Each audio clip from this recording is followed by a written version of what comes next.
Olá, boa noite, pessoal, tudo bom? Aqui é o Marcelo, da Faculdade de Educação, e vamos falar aqui um pouquinho do nosso evento.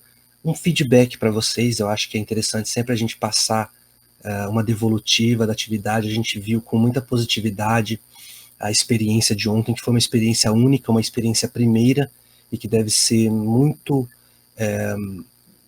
ressignificada e melhorada sempre.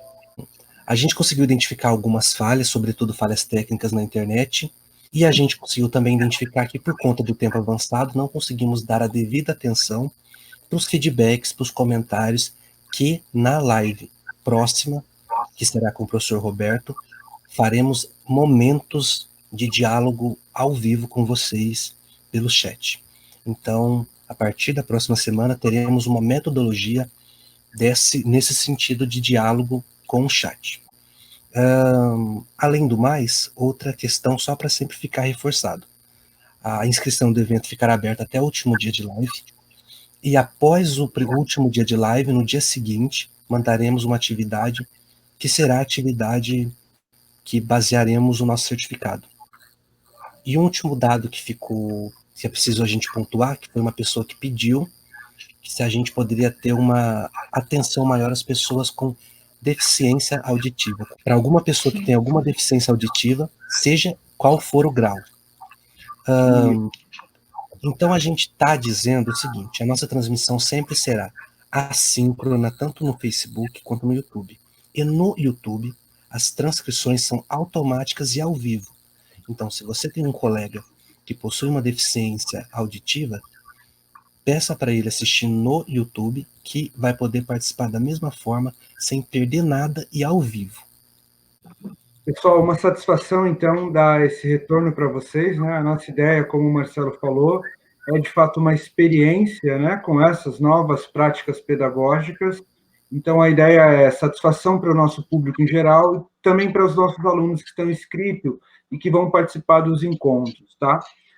Eu vou, vou voltar, então, à questão para a Adriana, para que ela possa responder com mais tranquilidade e a gente tenha, né, mais atenção para aquilo que ela falou, a gente consiga entender um pouco mais aquilo que ela falou, devido às nossas falhas técnicas da última transmissão. Então, Adriana, diante da pandemia da Covid-19, como que a gente pode pensar na reorganização da sociedade brasileira? Você estava discorrendo para a gente de maneira muito importante isso e o áudio travou, né? Inclusive, uma coisa que me chamou a atenção, você nos discorreu, trazendo que tem uma grande novidade quando a gente pensa que o genocídio contra o judeu foi a grande marca do genocídio contra a humanidade, né? Acho que você trouxe isso para nós no finalzinho e ficou um pouco, truncou um pouco, mas é muito importante dizer que, na sua conclusão, a gente conseguiu entender que, na verdade, é o escravismo, né? A grande consequência desse genocídio da população negra começa com o escravismo. Acho que você pode continuar trocando essa ideia com a gente. Queria pedir desculpas em virtude das quedas da internet. A gente tem um serviço de internet, via de regra, muito caro e ruim pelo preço que a gente paga. Fora isso, a gente não discutiu nunca seriamente no Brasil uma maneira de difusão de internet para todos os lugares, assim como a gente tem luz, né? Então, acho que essa é uma questão que a sociedade brasileira precisa se debruçar. E agora a gente vai começar a falar sobre a ideia de genocídio, o que é genocídio, a história do genocídio. Do ponto de vista legal, a ideia de genocídio ela se constrói a partir da Segunda Guerra Mundial. O que foi, do ponto de vista humano, a Segunda Guerra Mundial? Foi, do ponto de vista da narrativa do Ocidente, o ponto máximo de desumanização de um grupo étnico-racial. Então, houve, no limite, um processo constante, organizado de maneira sistemática pelo Estado nazista sobre a comunidade judaica, e, de fato, isso houve. Então, você tinha propagandas nazistas que retratavam o grupo judeu, as riquezas dos judeus foram usurpadas, existia um trabalho incessante de produção de representação negativa e para sustentar uma ação de sujeição do povo judeu pelo povo alemão, pelo povo ariano, certo? Essa experiência histórica lá no Tribunal de Weimar, que foi o tribunal que veio, que que discutiu e que era um tribunal de guerra e que discutiu os crimes de guerra e julgava os crimes de guerra, estabeleceu, então, o crime de genocídio. O que é o crime do genocídio? É um crime de um Estado por sobre um determinado povo, de modo que não é um crime exclusivamente assim, vamos matar gente.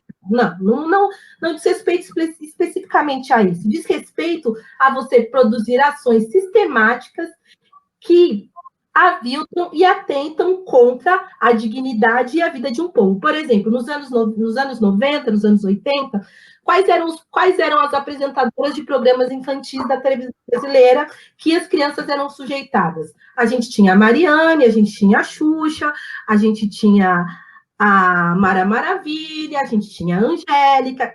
Então, as crianças brasileiras elas estavam sujeitadas a imagens que não faziam sentido do ponto de vista da representação das famílias dela, da origem delas.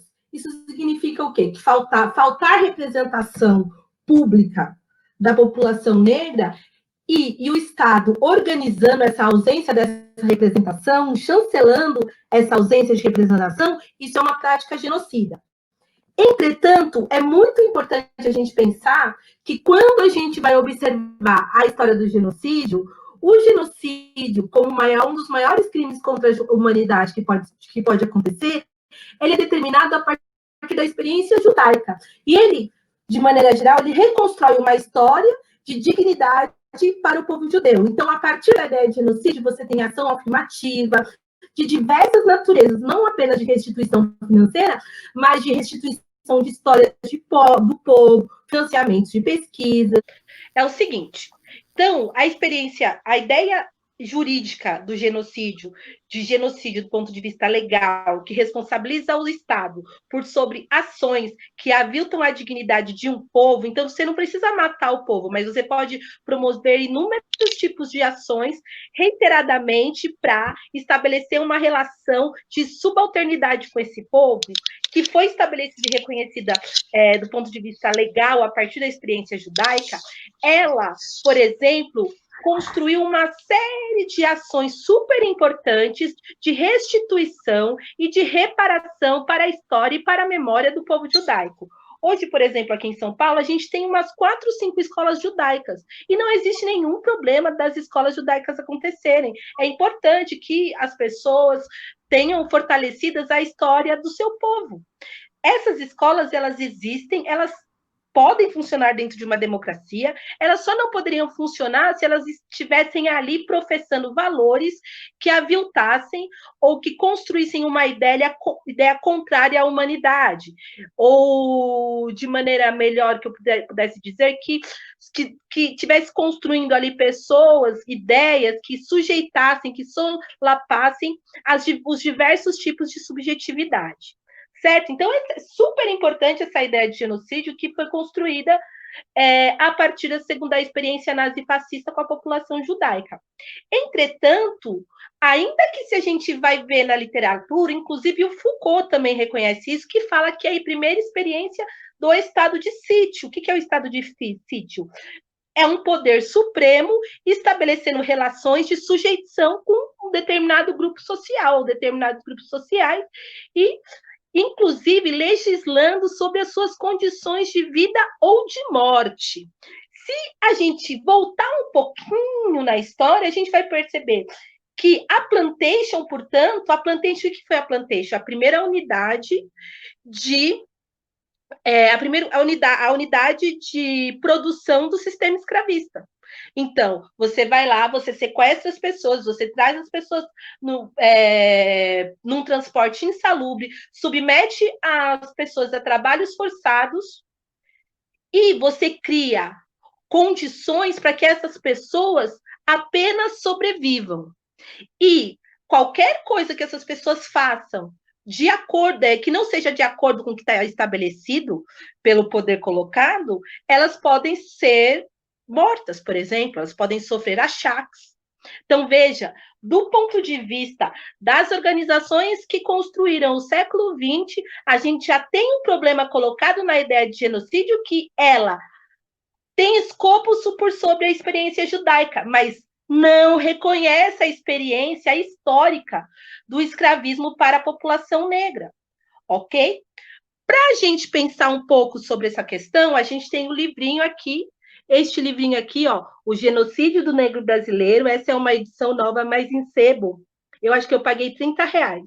Mas em sebo a gente encontra por 12, por 13. Eu comprei porque eu sou uma pessoa consumista.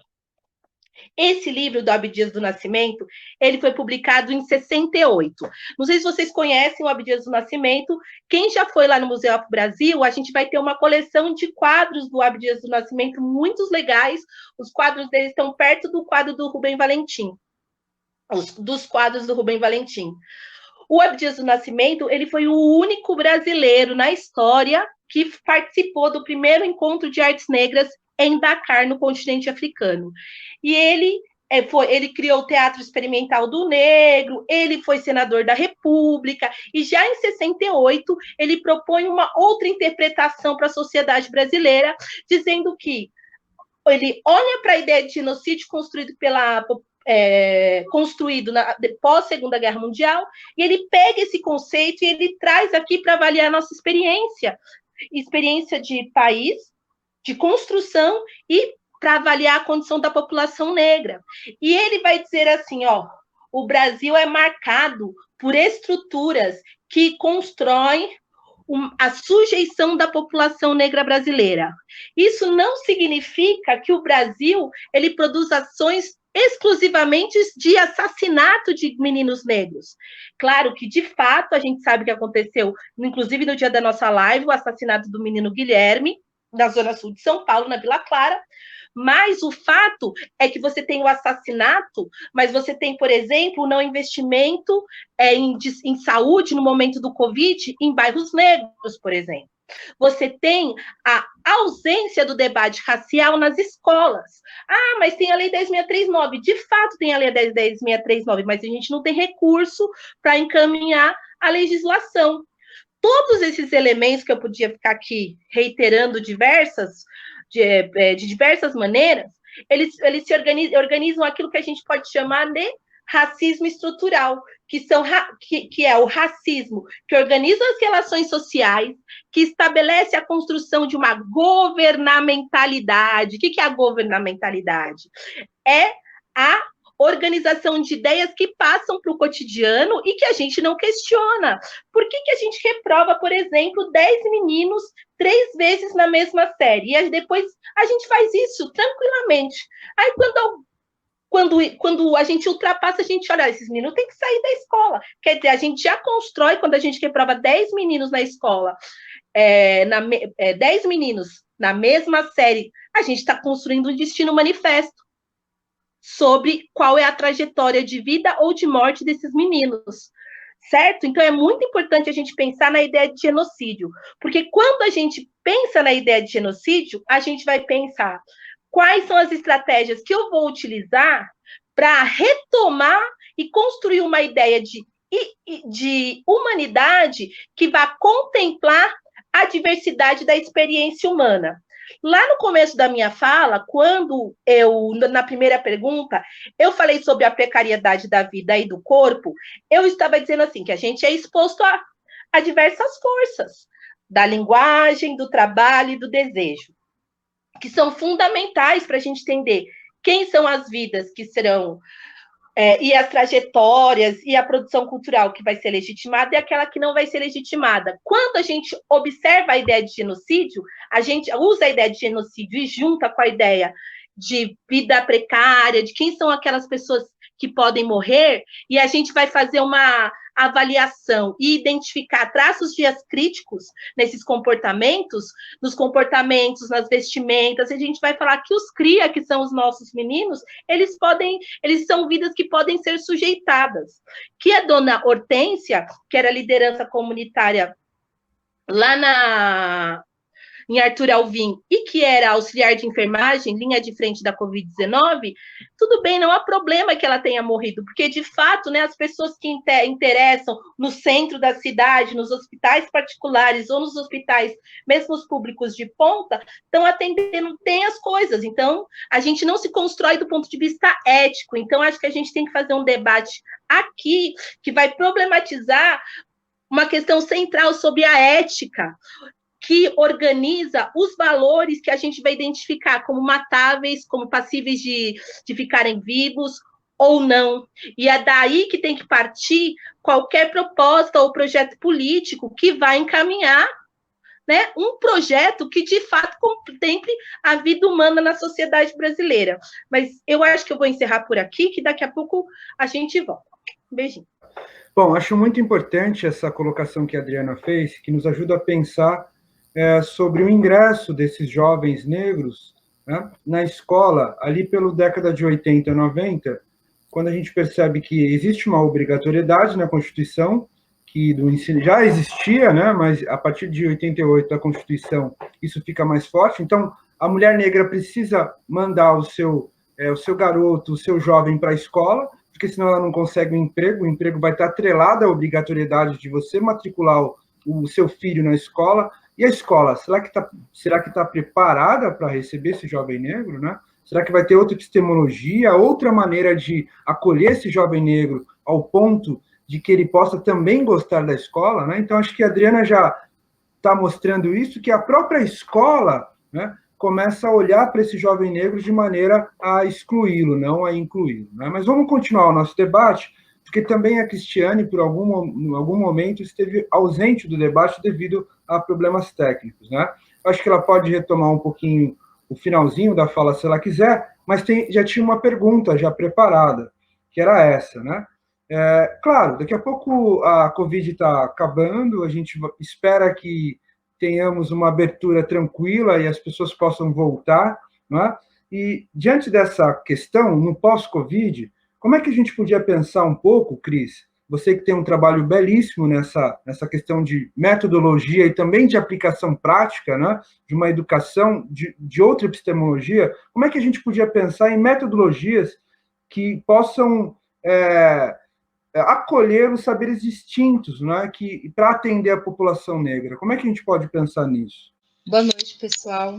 Estamos aqui de volta para tentar recuperar alguns pontos da live anterior e dar uma interagida com algumas questões que foram pertinentes durante a exibição durante a live. Como a gente estava ao vivo e estávamos caindo toda hora, foi difícil eu pelo menos encontrei dificuldade em acessar os comentários. Pensando um pouco na educação, e a gente retomando os pontos, eu ouvindo um pouco a Adriana na questão da educação para juventudes periféricas, como a gente pode pensar nessa questão, estando a gente num lugar urbano e dialogando com essa juventude, tendo esse contato direto com essas juventudes, né? Acredito que as metodologias, elas têm que ser metodologias flexíveis. Paulo Freire já nos ensina isso, né? Já nos ensinou isso. Como que eu posso construir uma metodologia que seja flexível, que dialogue com os estudantes? Em minhas pesquisas, eu tenho me aprofundado em uma teoria chamada pedagogia hip-hop. O hip-hop, ele é uma das culturas que mais conecta jovens no mundo. Às vezes as pessoas perguntam, mas e o funk? E o samba? Como que a gente faz para relacionar os gostos musicais? Porque eu acredito que os professores, eles têm que estar abertos às aventuras dos alunos. A gente tem que nos aventurar juntos para provocar desafios. Os estudantes, eles gostam de ser desafiados a todo momento. Pensando um pouco nessa questão da precariedade da vida, né, e do corpo, e de como esses estudantes chegam, né? Eu acho que a escola, o novo sentido de educar, ele tem que partir do acolhimento. O acolhimento dos jovens, o acolhimento dos professores, o acolhimento das crianças e adolescentes. Nessa situação pandêmica, Nós estamos, enquanto pesquisadores, estamos tendo dificuldade com os meios de comunicação, com as plataformas, e aí a gente fica pensando na questão dos estudantes nas favelas, nas comunidades. A gente tem visto reportagem de jovens em açougues, em árvores, porque a gente também tem dificuldade, quem mora aqui no CRUSP tem dificuldade de acesso à internet. Então, a gente vive num país com grandes dificuldades de meios de comunicação, sendo que a tecnologia, ela também é um meio de comunicação. A gente fala da experiência vivida, mas também da tecnologia como uma forma de complemento a essa educação, e ela é uma realidade. Então, a educação à distância também é uma realidade. Eu acho que nas próximas lives, com o professor Roberto e com a Ruth Reis, a gente vai estar entrando um pouco nesses detalhes. Voltando um pouco no Abdias, eles nos dá luz, né, no genocídio da população negra, de como seria esse educar, né, de como os movimentos sociais, de como o hip-hop pode contribuir para o desenvolvimento de uma identidade ou de uma consciência, né, uma consciência negra, e dessa retomada de consciência.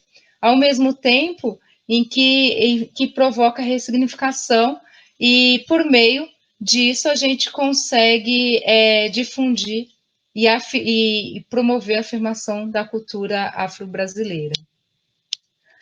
Como vocês devem ter percebido, optamos por iniciar ontem na live pela música. Era um DJ, o DJ ele é um elemento fundante da cultura hip-hop, ele faz parte de um dos elementos da cultura hip-hop, e a música inicial, ela retrata um pouco da nossa realidade atual, mas ela faz parte do álbum Sobrevivendo no Inferno, e a letra da música é capítulo 4, versículo 3. Como vocês devem ter percebido, optamos por iniciar a nossa live com a participação do DJ Ninja. O DJ, o elemento DJ, ele faz parte da cultura hip-hop. E a cultura hip-hop, ela trata muitas vezes, quando a gente faz o recorte de raça e gênero, né, tratando da população negra, inicialmente a gente pode conceber o hip-hop como sendo um movimento antirracista.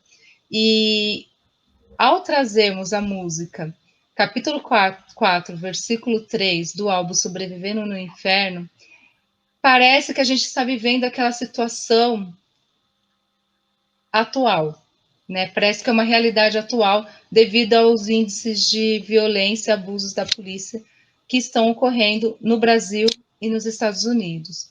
Porém, esse álbum ele foi escrito na década de 90.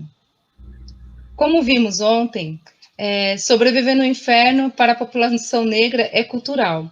E o hip-hop caracteriza-se como um movimento de resistência para essa juventude periférica e como uma atividade educativa antirracista. Então, ao concebermos o hip-hop como uma forma de educar, uma metodologia ou uma epistemologia, a gente está dando indícios, né, indicativos de que existem meios alternativos de se educar dentro do contexto educacional da educação formal. A gente pode trabalhar com hip-hop de diversas formas, de uma maneira transdisciplinar e interdisciplinar.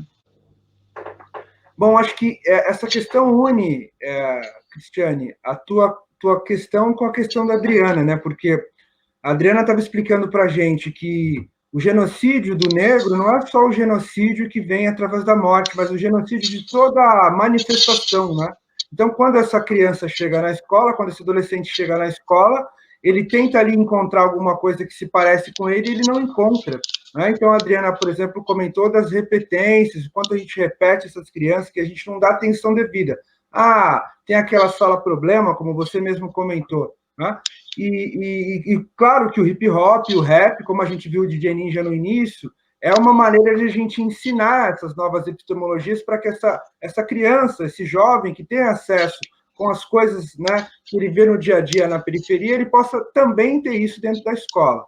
E aí eu queria ressaltar agora uma pergunta que veio da professora Ana Lu, acho que você pode comentar ela e também discorrer um pouco sobre ela, né? Até para dar crédito que a gente está tentando interagir com o público, tá? Então, acho que você pode comentar essa pergunta que a Ana Lu fez, que você já sabe, e pode continuar aí na sua questão.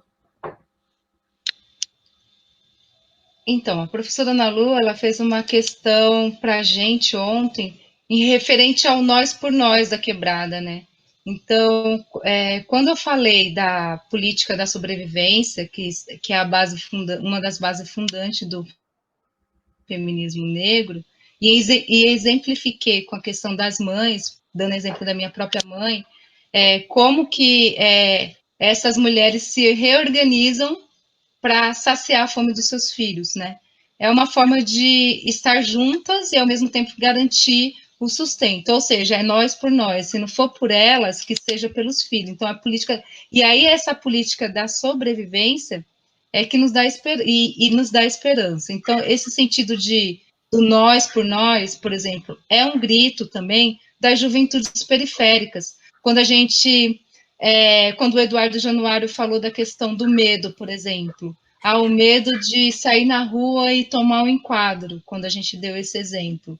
Partindo desse exemplo e pensando em como as juventudes na periferia se reorganizam para se autoproteger, eles se usam também do hip hop como forma de sobrevivência, de manutenção dessa sobrevivência como forma de proteção. Vou dar um exemplo de vida. Quando eu ensaiava com o meu grupo na Casa de Cultura do Emboimirim, ali havia uma base militar, e nós ensaiávamos no palco, e lá também dávamos aula. Quando a gente saía e passava pela primeira quadra, sentido a avenida principal, a estrada do Emboimirim, meus alunos eram... a polícia fazia um quadro, né? Fazia abordagem policial, e todas as vezes a gente parava, e muitas vezes eu era enquadrada junto com eles. Até que um dia eu cheguei e falei assim, não faz sentido isso se vocês veem a gente no palco. E aí eu questionei. E os meninos falaram que eu estava metendo louco na gíria da periferia, porque eu estava colocando a vida deles em risco. Mas, ao mesmo tempo, eu estava reivindicando. Então, a partir daquele dia, os policiais pararam de abordar aqueles rapazes, porque eles estavam somente dançando, né?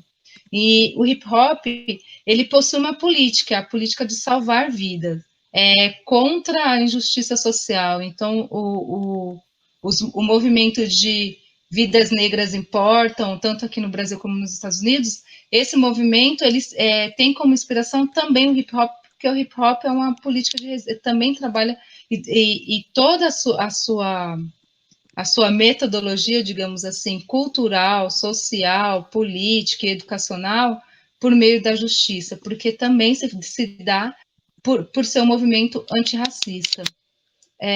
A cultura hip-hop, ela está conectada, né, com essas marginalidades, com a coisa da margem, quando a gente falou da margem do centro, ela está ligada com a opressão histórica e com toda essa conexão que o hip hop faz e interseccionaliza com as questões de raça, gênero, classe, né? E o reconhecimento para essa juventude se dá na rua, na noite, no lugar que é proibido. E como que a gente promove esse engajamento dentro das escolas, né?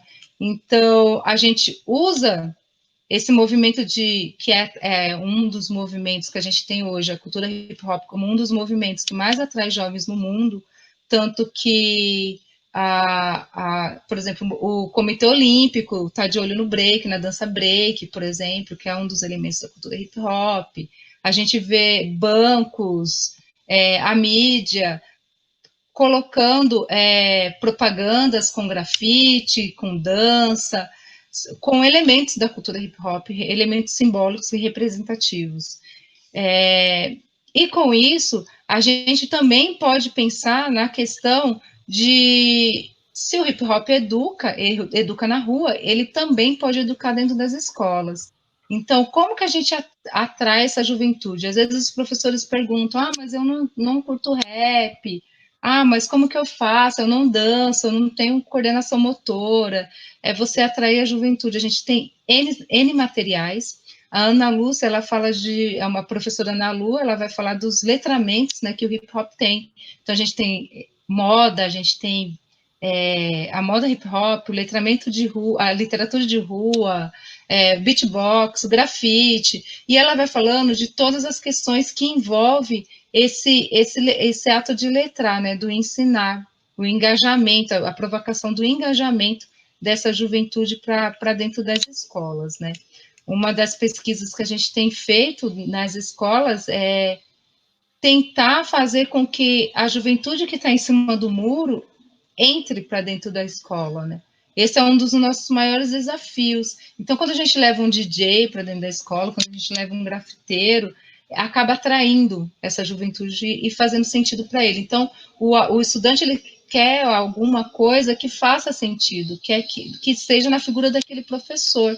E muitas vezes o professor, no seu dia a dia, no seu cotidiano, ele esquece até mesmo que muitas vezes esse professor até esquece que ele mesmo veio de uma escola pública, muitas vezes, ou de uma periferia. Valeu, hein, Cris? A ideia de nós por nós, estamos juntos, é nós mesmos, vagabundo, essas coisas refletem um pouco nas conexões que as juventudes vão fazendo na periferia e como a própria comunidade, a própria favela se reorganiza frente às suas realidades. Então, por exemplo, o que o hip hop, por exemplo, ajuda nesse sentido, né? O hip hop ajuda a juventude, por exemplo, a fazer uma leitura crítica desse mundo com base na interpretação que ele vai tendo por meio do próprio corpo, porque o hip hop ele ajuda a resgatar, né, ressignificar esse corpo negro, que está calejado, como a gente pode ver aí, frente aos grandes abusos e aos enfrentamentos da vida, né? Então, por exemplo, os tipos de letramentos que essa comunidade vai absorvendo ao longo do tempo e como que ela vai ressignificando. Então, agir é nós por nós, aconteça o que aconteça, a gente vai estar sempre junto, no mesmo quilombo. Muito bem, eu acho que é importante essa conexão que a gente está tentando fazer aqui para dar um retorno para vocês, porque o que a Cristiane está falando é também a resposta e uma proposta, né, daquilo que a Adriana trouxe. Então, se ao longo do tempo essa ideia de genocídio, de extermínio da cultura negra também ficou dentro da escola, e a escola excluiu toda a possibilidade desse jovem negro que, né, provindo das quebradas, das favelas, das periferias, chega na escola e quer ver alguma coisa parecida com ele e não encontra, e vai embora, né? O número de evasão escolar é enorme, como a gente bem sabe, nas realidades das escolas estaduais e municipais, em todo o Brasil. Tá? Então, o que falta? Falta uma metodologia que atinja esse jovem ao ponto de ele entender que a escola também é um lugar para ele. E eu acho que aí a Cristiane traz muito bem essa discussão, porque o hip-hop, a pedagogia hip-hop, a qual ela muito bem construiu no seu livro, traz essa experiência desse jovem da periferia que pode cantar rap, que pode dançar, também aprendendo, não é, os currículos da escola. Então, acho que isso é muito importante. Tá? Eu gostaria aqui de voltar para a gente tentar finalizar também as nossas discussões, né, com uma outra interação que o público fez com a gente. E aí, acho que foi uma pergunta da Mariana, tá? Eu acho que a Adriana pode responder isso para a gente. Diz o seguinte: o vírus, então, ela está falando do vírus da Covid, põe em xeque o sentido de humanidade da nossa sociedade? Né? Acho que é uma resposta bem interessante, porque a gente sabe que não é só o vírus, né? Mas a pergunta dela é essa. Será que é só o vírus, Adriana, que põe em xeque o sentido de humanidade na nossa sociedade? Muito obrigada pela sua questão, muito importante e interessante a gente poder conversar sobre a Covid-19, a condição da população negra e pensar na construção de um processo histórico que tem a oportunidade de ser mais visto neste momento. Uma coisa que a gente precisa sempre lembrar e que a gente nunca pode esquecer é que as coisas precisam ser nomeadas. Se as realidades não forem representadas e nomeadas, elas não existem. Por exemplo, eu moro num prédio e tem uma praça. Se ninguém falar que tem um senhor que está morando lá na praça, esse senhor não vai existir para mim. se ninguém falar, se só eu souber. Então, a gente precisa sempre nomear as práticas. A gente diz, por exemplo, que matou por amor. Aí a gente pega, rediscute a ideia de amor e fala, não, quem ama não mata. Não é isso? A gente está discutindo e construindo uma contra-representação sobre a realidade. E eu tenho a impressão de que tudo isso que a gente tem discutido agora, que a gente tem falado, que a gente falou na live, que a gente vai conversar até o final nas nossas 6 lives, e tomara que nas próximas edições que a gente organizar, a gente não está falando de algo novo, inédito. A gente está falando de alguma coisa que se constrói a partir do projeto colonial, que não é particular da sociedade brasileira, mas que tem suas peculiaridades nessa construção, de modo que não dá para a gente tecer sempre comparações, sem levar em consideração as especificidades dos contextos Brasil, Estados Unidos, Brasil, África do Sul, ou enfim, mas que tem um fato que é inegável, que é uma construção de governamentalidade do cotidiano, de organização estatal, que não compreende a vida na sua plenitude. E isso é um fato que não aconteceu ontem. E que tem um processo histórico que perpetua essa construção de falar quem pode suportar mais dor. Não sei se vocês sabem, existe uma pesquisa do Ministério da Saúde, do programa, de quando ainda existia o programa de saúde da população negra, que a partir dos prontuários das parturientes e as as anotações dos médicos, a gente pôde identificar os pesquisadores identificaram que as mulheres negras recebiam menos anestesia durante o parto. Isso significa que os profissionais da saúde no Brasil, é uma pesquisa que aconteceu no Brasil todo, observam o corpo das mulheres negras como corpos que são mais suscetíveis à dor. E nesse exemplo está colocado o sentido de humanidade, o sentido da importância da gente rediscutir o padrão de humanização do Estado brasileiro a partir da proposição do Abdias do Nascimento, e que a pandemia ela vem demonstrar. Então, a pandemia ela eleva ao quadrado esse debate, mas é importante que a gente saber que ele eleva ao quadrado esse debate, porque há uma construção histórica de disputa política organizado pelas organizações negras, ficou ruim, mas que é levado a cabo pelas organizações negras que estão o tempo todo fazendo debate, fazendo enfrentamento, indo para as ruas. A gente viu o que aconteceu com a morte do Guilherme há 2 dias, e lá na Zona Sul as pessoas estão na rua, e que vem debatendo exatamente, isso que vocês estão falando não é verdade, não contempla a nossa experiência de mundo. Se não contempla a nossa experiência de mundo, a gente precisa construir narrativas, representações e um mundo no qual as nossas narrativas, as nossas dores, as nossas alegrias sejam legitimadas a partir da nossa linguagem, do que a gente entende por trabalho e dos nossos desejos.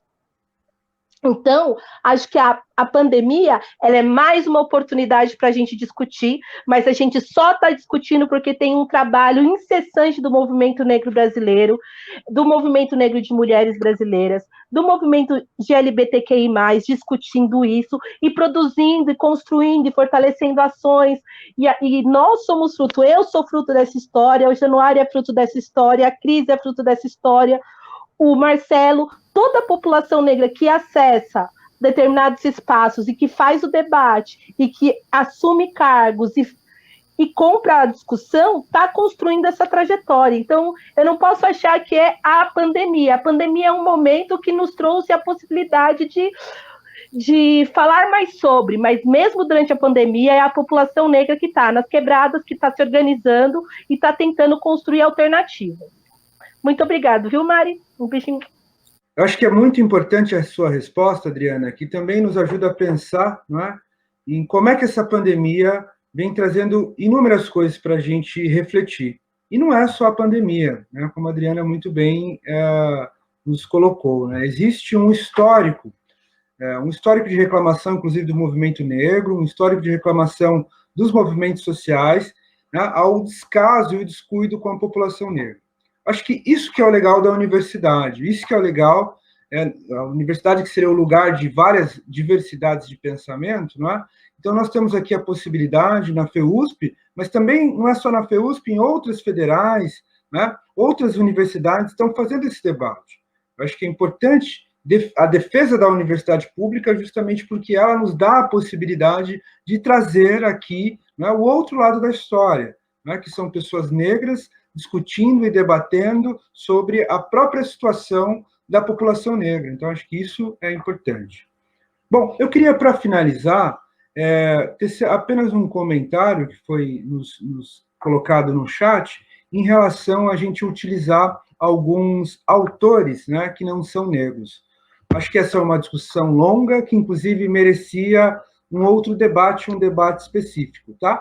No campo de análise, quando a gente analisa essa perspectiva de pensar numa epistemologia ou pensar em ciência, ao meu ver, né, eu tenho me colocado em relação a isso de forma a entender aquilo que a Petronília Gonçalves nos diz no artigo dela, Reconhecimento da História, Cultura e Direito dos Negros Brasileiros. Ela vai dizer que o problema, né, da história, a ausência da história do negro do Brasil, não é um problema só do negro, é um problema também da população branca. Né? Se não é um problema do negro, só um problema do negro, é um problema também da população branca, o que nós, negros, dentro dessa perspectiva, não é o ódio ao branco, mas sim é o ódio a uma estrutura racista que dá privilégios aos brancos em detrimento ao negro. Então, nessas nossas perspectivas, né, 90% ou 95% dos pensadores que aqui estão, que estão sendo representados, são negros. Aliás, não é, toda a nossa estrutura foi pensada por negros. Agora, não há nenhum problema você usar a ciência para corroborar algo que você está querendo colocar em relação à sociedade, não é? Ao meu ver. Então, aqui, se você usa um ou dois autores brancos, não significa que a estrutura do nosso pensamento está vinculada nesses autores. Então, para mim, não há nenhum problema agregar os brancos que não são racistas, aliás, ao contrário, os brancos que são antirracistas, esses fazem sim parte desse grande quilombo. Né? Vamos pensar que o Quilombo dos Palmares teve a sua importância de também acolher os pobres, acolher pessoas brancas que faziam parte ali daquele mundo de opressão. Quando a gente observa na favela, existem muitos brancos que também sofrem a opressão, né, de ser morador de favela. Todavia, tem o privilégio, no caso brasileiro, de ter a pele branca, né, de ter a pele clara, não sofrer a discriminação através do fenótipo, do estereótipo, como nós, negros, temos. Mas eu acho que é muito bem-vindo, né, aquele negro antirracista, aquele que faz a luta, porque tem muitos negros que, como a gente está vendo aí, estão dando a mínima para essa discussão do racismo. Portanto, esses brancos que são antirracistas são bem-vindos nessa luta, né? É importante dizer isso. Tá? Então, quero ressaltar essas questões que foram colocadas para nós, mas também dar atenção que nosso pensamento está sendo centrado no pensamento negro. Tá? Isso acho que é importante deixar observado. Muito obrigado e a gente se vê logo mais na quinta-feira. Um abraço e saudações a todos. Marcelo, acho que vai passar as últimas questões aí para nós. Valeu. A gente espera que tenha conseguido sanar algumas dúvidas, algumas lacunas que tenham ficado para trás. Aqui a gente queria deixar um abraço para o pessoal que participou, né? Como, por exemplo, Alexandre, Gil Sogamo, Amanda, Ana Lúcia Souza, a Elis Regina, o Wanderley. Um abraço também para Double Day Balassa, aluno do mestrado profissional em História da UEM, Estadual de Maringá, minha primeira universidade. Um grande abraço para vocês. Tem a página também Economia das Culturas e Criativa. Bom, pessoal, então nós estamos chegando ao fim da nossa devolutiva. Nós vamos nos despedir de vocês e até quinta-feira, hein? Tchau, valeu, é nóis!